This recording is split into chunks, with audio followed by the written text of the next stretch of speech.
other video I talked about for problems associated with positive stereotypes, and I mentioned an article where it talked about how positive stereotypes prime people to think in overall stereotypical terms, including to use negative stereotypes, because they prime people to see people as essential categories and not as human beings, not as individuals, but as kind of like almost stock characters representing a group. So they're dehumanising, depersonalising, de-individualising and offensive.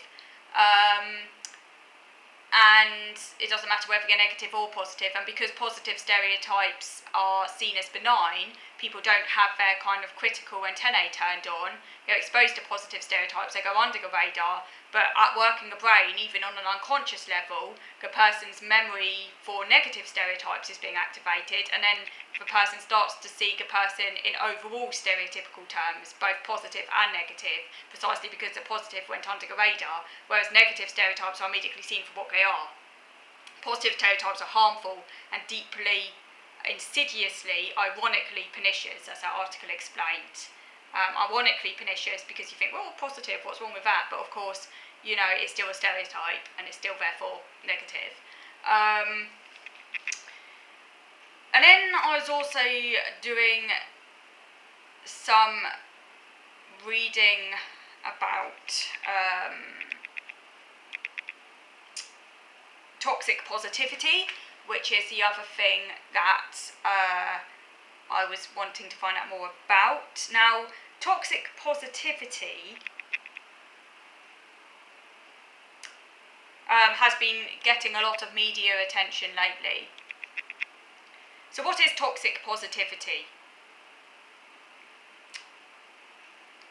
Toxic positivity is when someone makes you feel guilt for being sad or angry over a negative experience.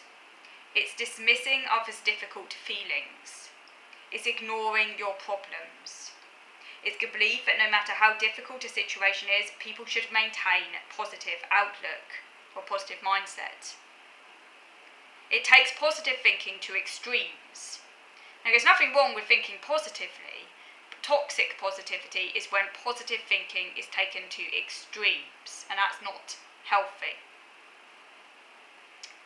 It denies people the authentic support they need to cope with what they are facing, and it also blames the person for not choosing, as if you can choose, to be happy. It's a form of gaslighting, because it causes you to question your reality. By providing a false narrative of reality, it causes you to question your own reality, what you think and what you feel.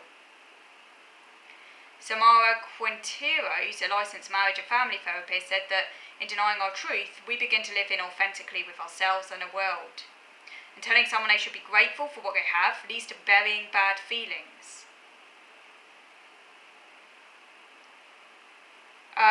Toxic positivity can also include complimenting somebody at a time of difficulty. You're so brave. That's toxic positivity. Why should someone be brave?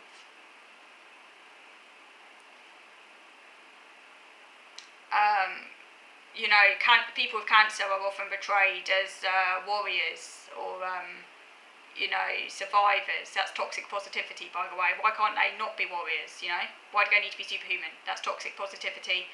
People with disabilities are portrayed almost like as being superhuman. That's toxic positivity, the superhuman trope, superpower trope. It's romanticising life-altering symptoms.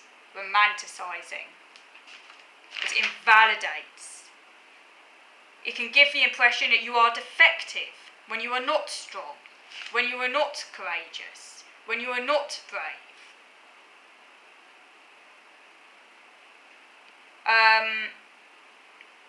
Yeah, again, it can result in a person internalising a core belief that they are weak and inadequate. The pressure to be productive leaves people feeling inadequate. It can result in unrealistic expectations. And not accepting reality can affect our decisions, leading to poor judgment. You know, so if someone's in denial about a situation, because of toxic positivity. It can mean that they're not living authentically because they have not accepted their limitations. They're kind of ploughing on through because of this kind of needing to be the hero. Can then mean that they're not actually facing reality head on, can then end up causing more pain and more suffering in the long run.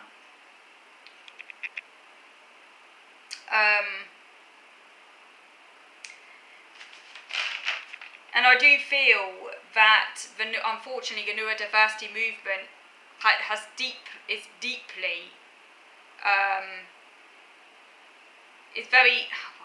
the neurodiversity movement has embraced certain aspects of toxic positivity along with positive stereotypes.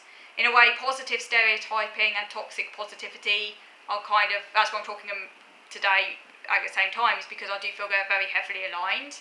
Positive stereotyping a group of disabled people is very heavily aligned with toxic positivity, trying to make the person out to be like superhuman and like superhuman strengths and everything is good, and we're not allowed to talk about deficits, we're not allowed to talk about disorder, we're not allowed to talk about innate disability. It's all society.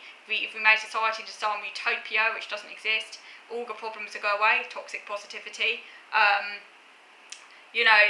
I think it's going to be very harmful. I know that when I was a teenager, I was heavily in denial about my autism. It wasn't a good place to be. I'm in a far better place knowing my limitations. When I was in that state of denial and I thought anything was possible because people hadn't told me actually what was in my best interest and what actually long term might cause me more stress and more problems, I was trying to plough on through thinking I was a typical person, trying to act like a typical person. All that ends up doing is actually resulting in more mental health problems downstream. Toxic positivity, that's what it was. Toxic positivity is the talk of a playground. It's what happens at school. Anything's possible. Follow your dreams. No, it's not. Toxic positivity. It's capitalism. Capitalism is toxic positivity, and it's destroying the planet.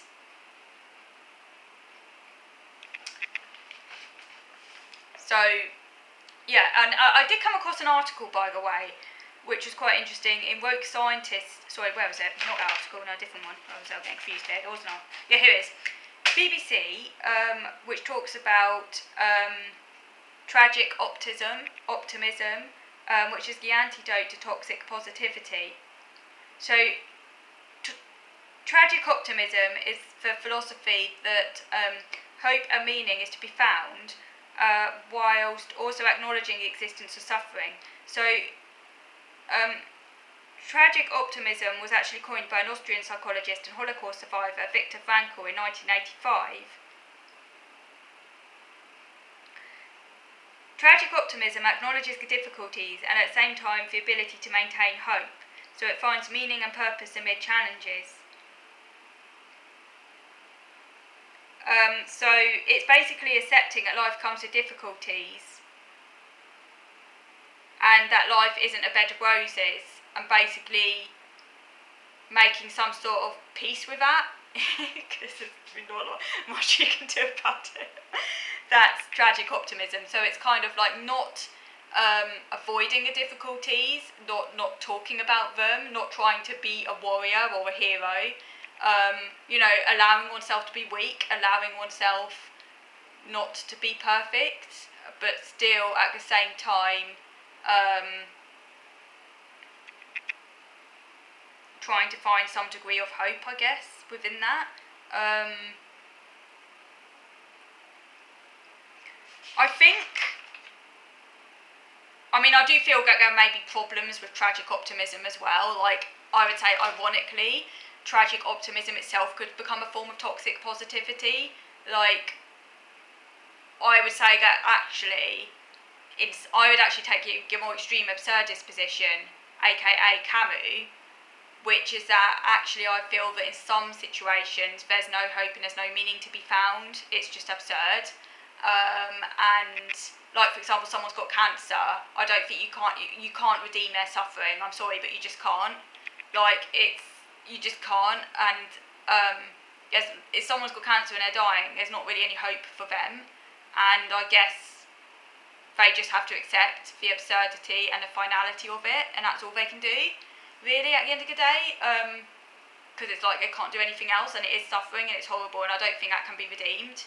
So I would actually say that in some cases this tragic optimism isn't always much better than toxic positivity. However, in a more tempered way, maybe tragic optimism can help someone get through difficulties. For example, I'm stuck at home right now. It's a horrible situation, but I still find things to do. I get through. You could say that's tragic optimism. I don't know. I mean, that seems quite a kind of like highbrow way of describing just trying to cope at the end of the day. So I'm not sure really what I think about tragic optimism.